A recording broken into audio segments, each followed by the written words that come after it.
¿Quién fue Jesús? Primero hay que mencionar su nombre, ¿no? Su nombre real, ¿no? Se lo conoce como Jesús o está en español, pero su nombre en arameo es Yeshua, ¿no? Ese es su nombre real, Yeshua. Y Yeshua es el hijo del Creador que fue enviado o vino, quizás también por decisión propia, no necesariamente porque se lo envió el Padre Azul, a despertar a despertar a la humanidad del engaño que vivían por Yahvé, ¿no? Entonces, Él es Yeshua, ¿no? Que vino a dar un mensaje y un despertar a la humanidad. Ya. No quiero meter más ahí, me tengo una duda. O sea, él fue mandado para atacar o contrarrestar el daño que había hecho Yahvé en el mundo de la manipulación. Exacto, Yeshua fue enviado a contrarrestar el mal que ya estaba ocasionando Yahvé, que ya había ocasionado bastante daño. Más adelante vamos a hablar de cómo hizo esto, pero ahorita creo que vamos a hablar sobre su familia de Jesús, ¿no? Su mamá, si tuvo hermanos, su papá, o si qué relación tuvo con Dios, ¿sabes? No, la familia de Jesús estaba conformada pues, por María, ¿no? José y sus hermanos, ¿no? En la Biblia canónica o en la Biblia católica se menciona solo a María, José y Jesús, ¿no? Que son la Sagrada Familia, ¿no? Tu celular refleja con el vidrio por el case. Saca el case. Tus lentes están... Mentira. Está contigo al lado. ¿Dónde me quedé? Ya. No, la familia de Jesús está conformada. La familia de Jesús está conformada por María, por José y por sus hermanos. En la Biblia canónica o en la Biblia católica solo se menciona a María, José y Jesús como la Sagrada Familia, pero está muy alejada de la realidad, ¿no? De lo que realmente era esa familia. Jesús tuvo hermanos que venían del matrimonio de José y María, ¿no? Tuvo hermanos y hermanas. Y dentro de sus hermanos estaba uno que era Santiago, que terminó siendo uno de sus discípulos, también Andrés y sus hermanas, que se menciona ocasionalmente el nombre es María también. Hay una teoría no comprobada aún de que probablemente Yeshua haya tenido un gemelo, pero eso no es todavía, no es algo que se haya comprobado, pero existe esa posibilidad. ¿Por qué cree que estos hermanos no están en la Biblia canónica? ¿Por qué? ¿Por qué no están en la Biblia canónica? Es simple, porque han querido vender la imagen de María como virgen, ¿no? Entonces, para vender esa imagen de María como un virgen, una mujer que era virgen y que fue pura hasta el último día de su vida sin tener ningún tipo de intimidad ni relación con su pareja, tenían que ocultar los hijos que tuvo. Y ese engaño viene a raíz también de una mala traducción de los textos originales a los textos actuales, tanto en español, en inglés, incluso hasta en latín, porque en arameo, en los textos originales, se menciona a María como la niña Marián. Y hay que tener en cuenta que eso se refiere a que era una niña aproximadamente de 12, 13, 14 años. Y teniendo en cuenta el contexto histórico o el contexto social y religioso de esa zona del siglo I de Medio Oriente, las niñas o adolescentes eran dadas a compromiso de matrimonio a los hombres, ¿no? Desde niñas. Entonces muchas veces se casaban ya desde los 12 años, 13 años. Entonces esa era la realidad. Y el texto realmente dice la niña María, no la Virgen María. Y el tema de esconder como su intimidad de María con José, fácil también tiene relación con la manipulación de la Biblia católica, que en realidad desde Yahvé, de que las mujeres tienen que ser castas, que el sexo es pecado o algo así. Sí, exacto, es parte de la manipulación, o sea, parte del pecado, ¿no? O sea, para seguir manteniendo la narrativa del pecado original que viene de Eva, ¿no? Entonces, supuestamente María tiene que romper ese pecado original.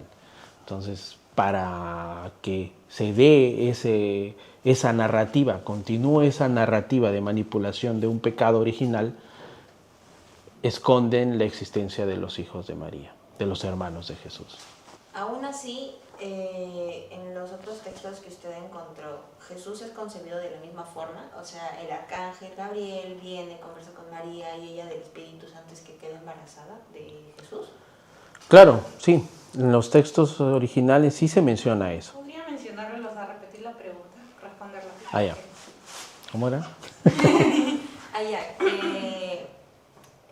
a pesar de este pecado, o este supuesto pecado, Jesús fue concebido de la misma forma, eso sí no cambia.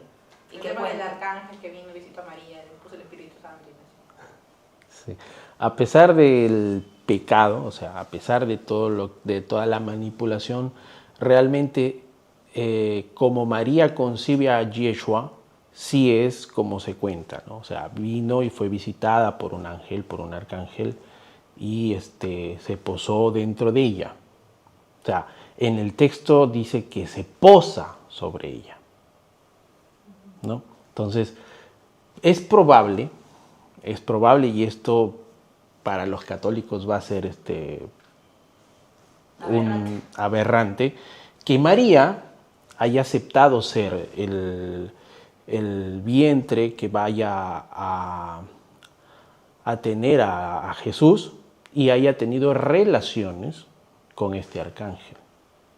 Es muy probable que trae la semilla del Creador. O sea, esos textos mencionan ese tipo de cosas de una manera muy, como que te dan a pensar situaciones así. Claro, por la forma en la que se dice, ¿no? Exacto. Se posó, en realidad uno puede interpretarlo de muchas formas. Claro, uno lo puede interpretar de muchas formas. Claro, porque también mencionó que los arcángeles sí tomaban forma humana. Ellos no es como que simplemente era un mito, ellos sí tenían forma humana, ¿no? Claro, los arcángeles tomaban forma humana. Hay que recordar que en el Antiguo Testamento se mencionan a los gigantes, ¿cierto? Estos gigantes son conocidos como los Nefilim y son el resultado de la procreación de los arcángeles o los ángeles caídos que tuvieron relaciones con las mujeres, con los humanos. Entonces, al tener esa posibilidad de tomar forma física, forma humana, es más que probablemente tendrían esa forma, podían tener relaciones con las mujeres. Y viceversa, las arcángeles femeninas probablemente que también han existido, tener relaciones con los hombres.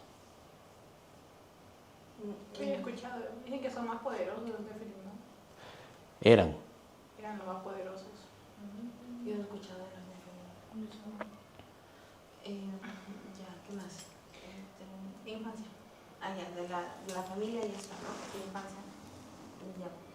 ¿Qué podemos dar a continuación? Espera, una consulta. Dice que uno de sus hermanos de Jesús es Andrés. Andrés es un apóstol. Santiago era el hermano de Jesús que estaba dentro de los discípulos de Yeshua. Ah, ya. ¿Y él, por qué al ser el hermano,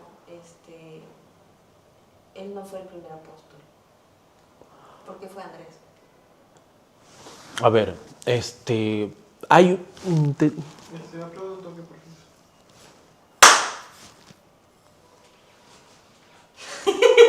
Ya. Ya, mencione, un hermano de Jesús era Santiago, que fue su apóstol. Sí. Uno de los hermanos de Jesús era Santiago y que fue su apóstol. Ahora, hay un error cuando mencionan a Andrés como el primer apóstol. Hay que tener en cuenta que en realidad Andrés no es el primer apóstol o el apóstol más importante. Dentro de todos los discípulos de Jesús, él tenía sectorizado grupos, ¿no? A quienes les daba más mensajes ocultos y a quienes no, por su capacidad de entender, ¿no? Entonces, Dentro de todos los discípulos de Jesús, que no fueron 12, sino fueron más de 70, probablemente 80, él había elegido a los grupos o al grupo donde estaban más cercanos a él. Pero incluso dentro de ese grupo más cercanos a él, había elegido a quienes les daba el mensaje, a quienes les daba cosas más secretas. Y no era Andrés el único. O sea, estaba Andrés, estaba Santiago, su hermano, que ya había vivido con él desde pequeño y conocía a lo que había venido su hermano. María Magdalena, su esposa, que era una de las discípulas, y Judas Iscariote, Tomás y Felipe. Sí, eran a los que él entregaba el conocimiento de manera más cercana. O sea, les hablaba de cosas más secretas, mientras que a los otros les hablaba por parábolas y lo que podían entender, ¿no? Entonces, Andrés no era el primero y único y el apóstol más querido. Realmente el apóstol más querido era María Magdalena, por evidentes razones, ¿no? Ahora, jamás le dio a Pedro, o a Simón Pedro, jamás le dijo, sobre ti edificaré mi iglesia. Jamás le dijo eso. Es mentira. Es mentira. Ya. Allá. Usted encontró a los años perdidos de Jesús también, ¿no? O bueno, se enteró después porque obviamente hay muchos seguidores de la iglesia que se preguntan ¿y qué pasó con Jesús estos años? Entonces, coméntenos sobre estos años, ¿qué fue lo que pasó? Bien, sí, yo encontré los años perdidos de Jesús dentro de los evangelios.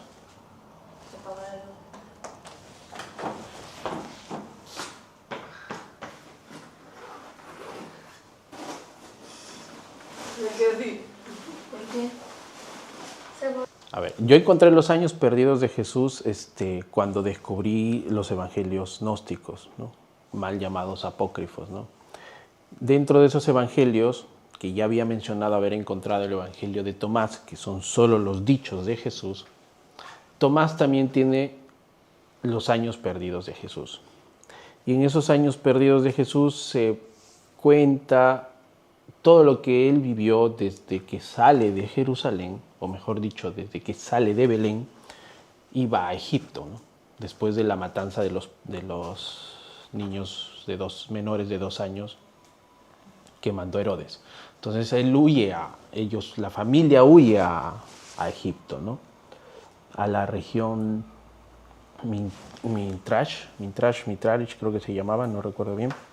Entonces huyen y ahí es donde él va a vivir prácticamente hasta los 12 años, 17 años probablemente. Entonces, en este evangelio se mencionan muchas cosas de cómo el niño Jesús vive su convivencia con otros niños, con otras familias, sus demostraciones de poder, porque como niño experimentaba y controlaba realmente su poder divino. O sea, muchas veces se cree que Yeshua despierta sus poderes divinos cuando ya cumple la mayoría de edad. No, él ya controlaba sus poderes divinos desde niño. Lo que puede haber pasado es que llega un momento a su edad adulta donde entiende de que ya no es un niño y que no tiene que estar jugando con esos poderes, ¿no? Entonces, la infancia de Yeshua es muy, muy interesante, te muestra todo su proceso de aprendizaje, convivencia con la humanidad y a la vez también momentos de frustración y hay momentos turbios en esa infancia de Jesús. ¿Por qué cree que la iglesia ocultó estos años perdidos? ¿Por qué creo que la iglesia oculta estos años perdidos? Probablemente una de las razones sea algunas situaciones turbias que lo podrían poner como a Yeshua como no un Dios de amor y compasión, que obviamente mostrar esto no creo que cambie lo que él enseñó, ¿no? Simplemente entender de que todos los niños pasan por travesuras, etcétera, etcétera. Claro que con él la magnitud es mucho más grande al ser una divinidad, ¿no? Claro, aparte porque él también tenía parte humana. Entonces, ¿qué cosas turbias usted recuerda? ¿Qué travesuras hizo? ¿O qué hechos usted encontró ahí en los evangelios? Antes de mencionar lo turbio o lo que sorprende de él de niño, primero hay que contar una parte de que hasta cierto punto o en cierto momento él recibió bullying, lo que hoy día le llamamos bullying y discriminación. ¿Por qué? Porque él, al ser un niño, jugaba con el resto de los niños y en una oportunidad él había llovido y había lodo y él estaba jugando con los niños, con sus amigos de su edad. Tenía él 7 años. Entonces empiezan a armar figurillas de barro y él lo que arma o lo que crea son unos gorriones, ¿sí? Y tú sabes que cuando los niños se ponen de malosos, de malvados, los otros amigos le decían, mis figurillas son más bonitas, etcétera, etcétera, ¿no? Las tuyas son feas. Y Yeshua, un poco indignado de que lo ofendan de esa manera, le dijo, sí, pero mis figurillas, si yo les ordeno, caminarán. Y los niños le dijeron, no, a ver, ¿qué vas a hacer eso? Y Yeshua ordena a sus figuras, a los gorriones, que caminen. Y los gorriones volaron. Volaron, se posaron sobre él, les dio de comer, les dio de tomar agua, y los niños se espantaron y le dijeron demonio, ¿no? Y se fueron y les contaron a los padres, a sus padres les cuentan ellos de que él había hecho esto. Y los padres ya tenían cierto rechazo a la familia de Yeshua. Entonces les dicen a sus hijos que no se junten con él porque era un brujo, un mago, y que era peligroso. Entonces los niños lo empiezan a rechazar a Jesús, ya no se juntan con él. Cuando él los buscaba para jugar, ya no se juntan. Lo rechazaban. Y justamente hay un pasaje en este evangelio de Tomás que les quiero leer, que es después de esta situación de los gorriones. Jesús va y el pasaje se llama Los niños convertidos en machos cabríos. ¿Sí? O sea, ya te imaginas qué pasó. Pero ¿qué es lo que pasa, no? Había pasado lo de los gorriones y en otra ocasión Yeshua había salido por las calles y habiendo visto algunos niños que se habían reunido para jugar, se dirigió a ellos. Pero los niños, al advertir que se les acercaba, huyeron de él y se ocultaron en un horno. Jesús los siguió. Se detuvo a la puerta de la casa y viendo a unas mujeres les preguntó dónde habían ido los niños. Y las mujeres respondieron, no hay aquí uno solo. Él les dijo, ¿y los que están en el horno, quiénes son? Las mujeres le dijeron, son machos cabríos de 3 años. Y Jesús exclamó, salgan afuera, cerca de su pastor, los machos cabríos que en el horno están. Y del horno salieron cabrillos que saltaban y brincaban jugueteando alrededor de Jesús. Entonces, Yeshua en ese momento, todavía tiene 7 años, como se ve rechazado, los convierte en machos cabríos. Solo con utilizar su palabra. Desde ahí ya te das cuenta de la magnitud de sus poderes. Y también, obviamente, eso, ¿cómo lo ven ustedes? ¿Cómo verías que una divinidad convierta a unos niños en machos cabríos. Claro, o sea, lo ves como brujo, ¿no? Como que le está haciendo daño. Exacto, lo ves como brujo. Después otra situación que ocurre es porque a Yeshua le echan la culpa de la muerte de un niño que se llamaba Zenón, que había caído de una azotea. ¿Pero Zenón no está en la Biblia o es otro Zenón? Es otro Zenón. ¿Y qué pasa, no? Lo vamos a leer, porque sí es interesante leerlo. Dice, eso pasa posterior a lo de los machos cabríos, ¿no? Algunos días más tarde, Jesús jugaba con otros niños en la azotea de una casa. Uno de ellos cayó al suelo y murió instantáneamente. Y los niños se dijeron los unos a los otros, «Ea, digamos que quien lo ha tirado es Yeshua, el hijo de María». Y huyeron todos. Y Jesús se quedó solo en la azotea. Cuando los padres del niño llegaron, dijeron a Jesús, «Tú eres quien ha tirado a nuestro hijo desde lo alto de la azotea». Y él le respondió, «No soy quien lo ha tirado». Mas ellos se pusieron a gritar diciendo, «Nuestro hijo ha muerto y tú eres su matador». Le echaban la culpa a Jesús de que él lo había matado al niño. Entonces, para esto, ahí en ese periodo o en esa época, siempre habían líderes ancianos o jueces que se encargaban de mirar este tipo de situaciones, ¿no? Incluso si un niño cometía un delito, también era juzgado. No es como hoy en día que, bueno, un niño o un adolescente puede hacer lo que quiere y no pasa nada, ¿no? No, en esa época sí era juzgado. Entonces dice, y Jesús, María y José fueron detenidos por la muerte de aquel niño, y se los condujo a la presencia del gobernador. Y ante este depusieron los niños contra Jesús, como si hubiera sido él quien tirara al niño de la azotea. Y el gobernador dijo, ojo por ojo, diente por diente, vida por vida. ¿Qué quiere decir eso? Que Jesús tenía que ser ejecutado, ¿no? Porque supuestamente él había matado a Zenón. Cuando le tocó declarar a Jesús, respondió al juez en estos términos, no se me impute tan mala acción, y si no me crees, bastará con que interrogáramos al niño para que manifieste la verdad. Si yo resucito a ese niño, y si él dice que no he sido yo quien lo ha tirado, ¿qué harás con los que han dado falso testimonio contra mí?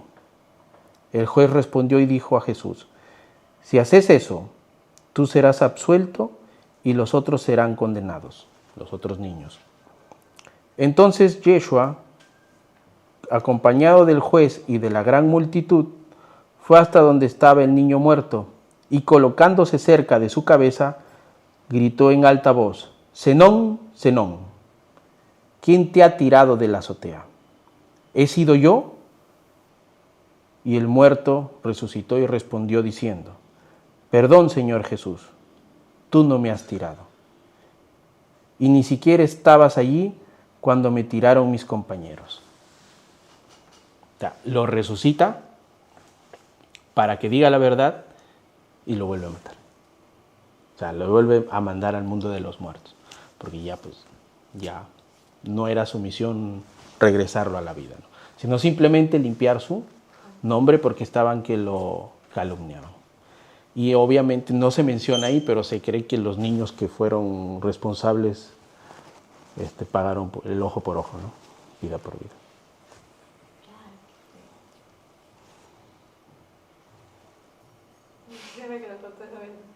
Interesante, sí, pero es que ahora ya está bien contado, pues. ¿Y ese en qué evangelio está? Esto está en el Evangelio de Tomás, pero en el Evangelio de la infancia perdida de Tomás. Y ahí él tenía todavía 7 años. 7 años. Claro que todavía es niño. Pero estas son las únicas dos cosas un poco raras, turbias de Yeshua, de su infancia, porque después hay muchas otras cosas como la curación a niños leprosos, la resurrección a niños que murieron en situaciones que no deberían haber pasado, etcétera, etcétera, ¿no?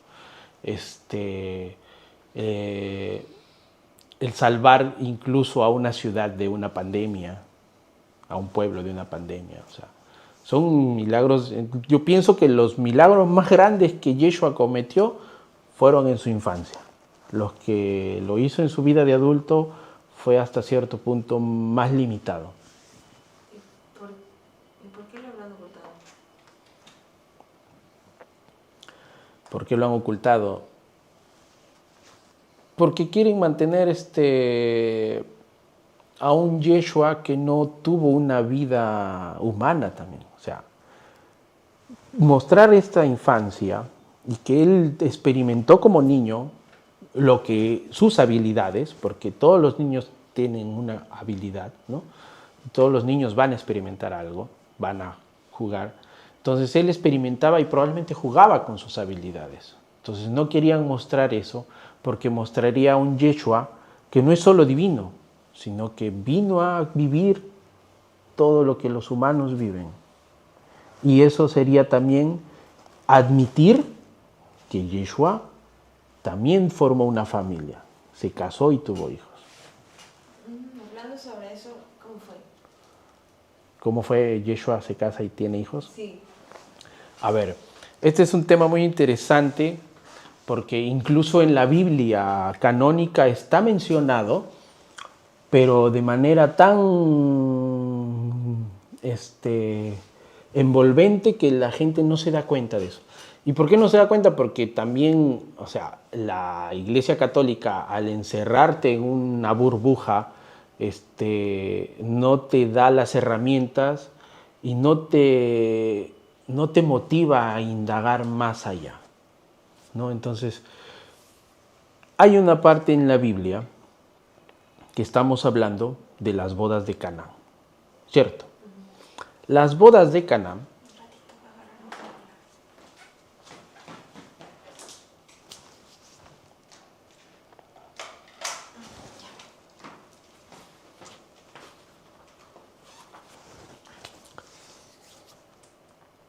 lo cojo desde las bodas, ¿eh? En las bodas de Caná, María, la madre de Yeshua, le pide a Jesús que, o mejor dicho, le avisa, ya no hay vino, ¿cierto? Y le dice, tienes que hacer algo. Ya. Desde ahí ya te están dando un indicio. En ese periodo del siglo I, en la Palestina del siglo I, o Judea, o la provincia de Judea, en una boda, a quien se le pedía el vino, no era a un familiar ni a un amigo, era al novio. Entonces estamos hablando de que era la boda de Jesús. Entonces la madre le pide que ya no hay vino, tienes que hacer algo. O sea, haz tu milagro y trae más vino. Entonces ahí donde Yeshua, como ya no había vino y como es el novio, tenía que seguir dándoles atención a sus invitados. Y ahí es donde él hace la consagración del agua y convierte el agua en vino. ¿No? Ese es un milagro, esa es su boda. Otro que lo han separado, pero se da en el mismo momento, que es un ritual de matrimonio, que lo han separado en otro momento o en otra situación, cuando una mujer llega y lava los pies de Yeshua con perfumes. Supuestamente esta mujer en el texto es María Magdalena. Luego en otros textos no es María Magdalena, ¿no? Pero no, es María Magdalena y ese es un ritual de matrimonio, donde la mujer le lava los pies o perfuma los pies de su esposo con esencias. Y no era un perfume barato, o sea, era un perfume costoso, teniendo en cuenta de que María Magdalena venía de una familia prominente, ¿no? Entonces, eso es... ¿Ah? De una familia rica, adinerada. Entonces, estos textos que están en los evangelios canónicos o en la Biblia católica, que cuentan estas cosas, son realmente la boda de Yeshua. Porque en esa época era así. y no podía ser lo contrario. Pero están pintadas como para que no parezca. Exacto. Y otro detalle muy importante también para entender que Yeshua tenía que haberse casado y formado familia es que un hombre en ese periodo, no solamente dentro del judaísmo o de la religión judeocristiana o hebrea o israelita, sino en general, todo hombre en cualquier cultura en ese periodo, de esa zona de Medio Oriente, Egipto, Grecia, todo hombre que pretendía ser educador o ser un maestro, tenía que estar casado. Era parte de la cultura de la humanidad de ese periodo. Entonces, un hombre que no estaba casado no podía enseñar, no podía ser un maestro, no era aceptado como maestro. Por eso también tuvo que casarse. Claro. ¿Y cómo es esto de que, o sea, en la Biblia canónica,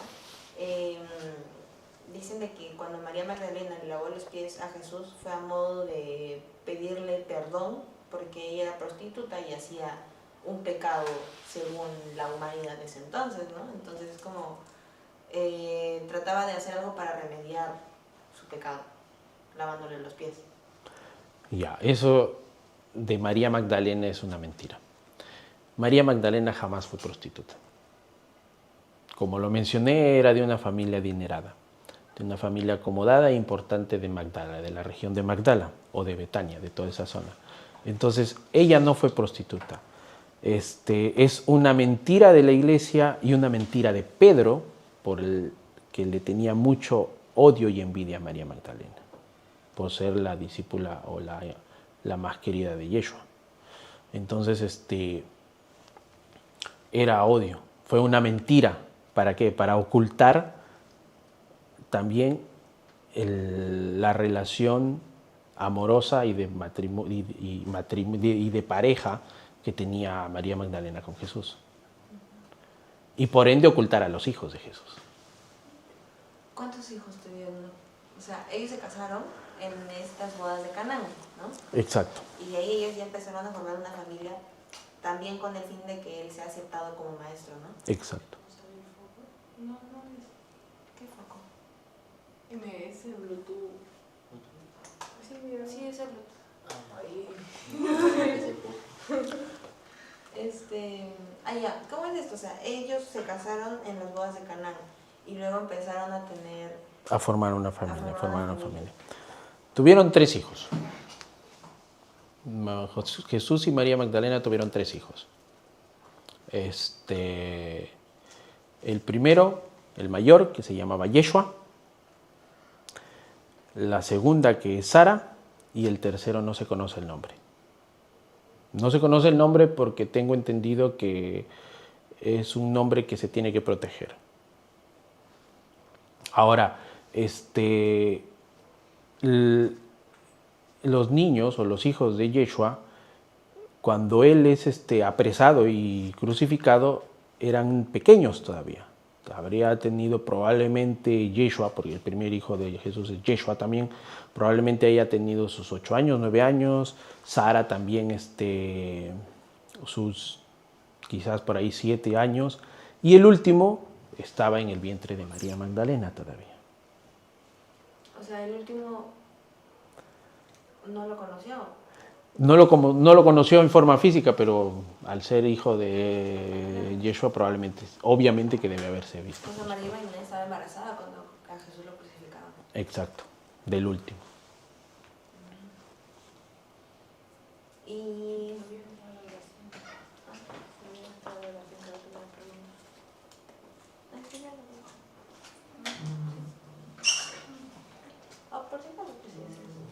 ¿Podría decir María Magdalena estaba embarazada de su tercer hijo cuando Jesús estaba siendo crucificado? María Magdalena estaba embarazada de su tercer hijo cuando Jesús es crucificado.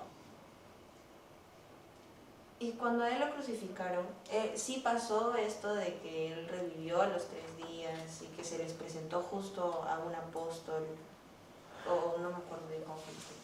Sí, después de que Yeshua es crucificado, sí pasa todo eso, la resurrección, ir al infierno, bueno, en realidad el mundo de los muertos, vencer a la muerte, la resurrección, la aparición primeramente a María Magdalena Y luego en el camino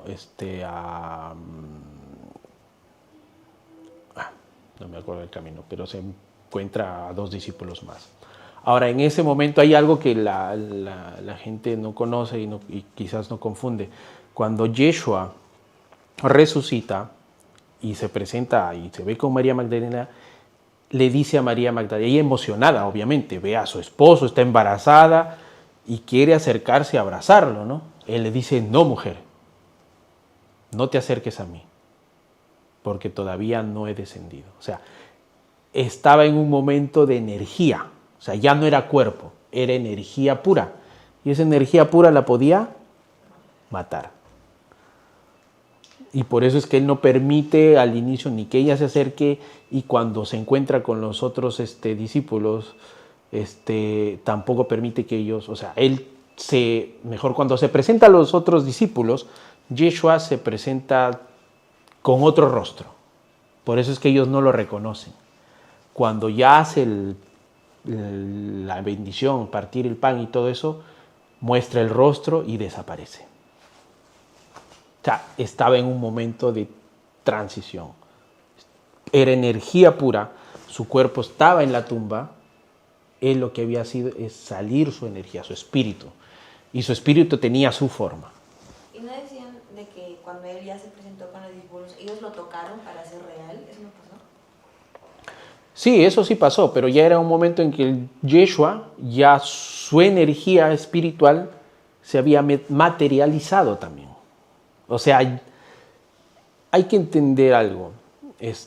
Cuando Yeshua viene al mundo, viene en un cuerpo físico, en un cuerpo humano, con sus limitaciones, ¿cierto? Y cuando Él muere, su muerte y su resurrección fue su liberación de ese cuerpo físico y trasciende nuevamente al mundo espiritual. Y podía, con su poder o su espíritu, volver materia igual que su cuerpo físico. Pero su cuerpo físico está ahí.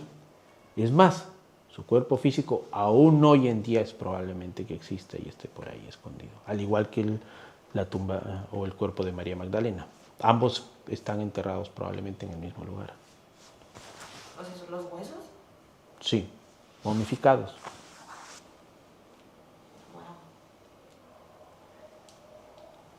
Entonces, ya, cuando pasa todo esto, Jesús sí cumplió su objetivo de enfrentarse a Yahvé y quitar el pecado del mundo. A ver, Jesús sí cumple su objetivo, pero su objetivo no era quitar el pecado del mundo. Recordemos que ya hemos hablado de que el pecado no existe, que fue una invención para manipular. El objetivo que él cumple es liberar a la humanidad de la opresión de Yahvé, o sea, del engaño de Yahvé. Y de que lo logra, porque al venir y dar todo ese mensaje de paz, de amor, de aceptación al otro, por más de que sea diferente a ti en sus creencias, en sus pensamientos y en lo que sea, le ganó a Yahvé. Que él mantenga hoy en día su dominio en el mundo es una cosa muy diferente.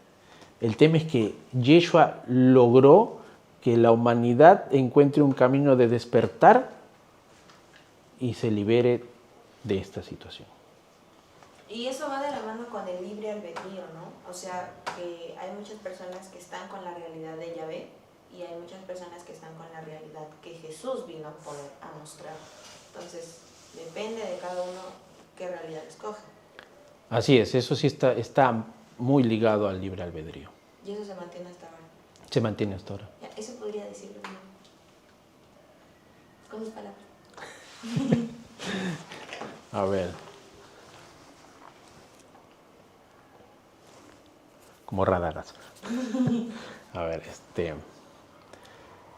Yeshua, al venir a liberarnos o a liberar a la humanidad del yugo de Yahvé y mostrar un camino de despertar y de libre albedrío, hoy en día se mantiene ese libre albedrío.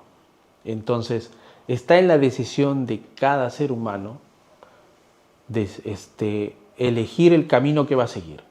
Si va a seguir el camino de la mentira de Yahvé o el camino de la verdad de Yeshua. Recuerden que Jesús decía, yo soy la verdad, la vida y el camino. ¿Y qué otras cosas hizo Jesús para enfrentar a Yahvé? O sea, me refiero a esos hechos que usted nos contó, creo que mandó a Lucifer, lo de Moisés, algo así. O sea, no, lo de Moisés fue lo de Yahvé, ¿no? Pero él mandó a alguien. ¿Qué pasó? Batería. ¿Cortamos? Sí. ¿Cuántos tiene de batería? 8. Pero si no, decimos su final. Ah, ya. Sí, ya. Entonces, cuando cambie batería, decimos lo otro. Si no, ahorita que estamos hablando de lo de Jesús y de que Él dejó un mensaje claro en el mundo, ¿podría decirnos básicamente como una reflexión de lo que usted obtuvo de todo esto? De que usted es consciente, incluso al ver toda esta realidad, cuál es el mensaje principal de Jesús, ¿no? El bien, el camino, la verdad. Y a pesar de todas las mentiras, usted escoge estar con Jesús. Bien.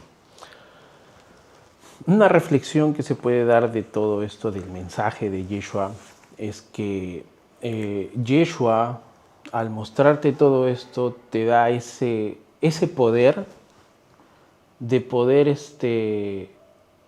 seguir un camino en el cual tú puedes hacer el bien a los demás.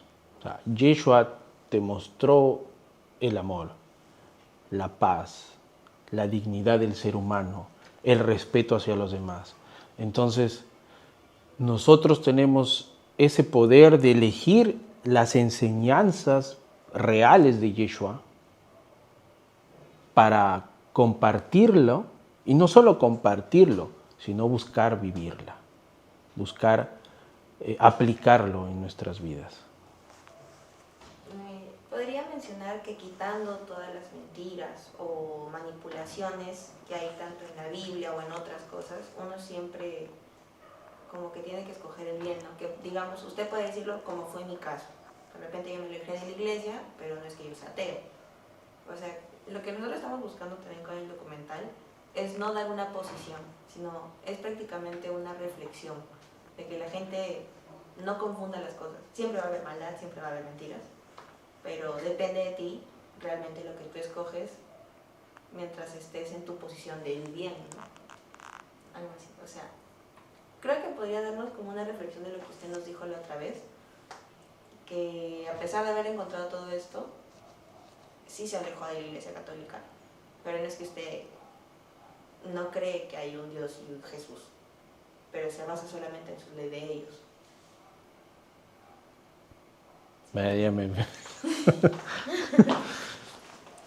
O sea, usted nos comentó... Te fuiste por la tangente. Usted nos comentó que sí encontró toda esta realidad, ¿no? Pero se quedó con la de que Jesús vino a hacer el bien y usted sigue con eso, del bien, no de las mentiras, todo eso ya de alguna forma. Ya te entendí.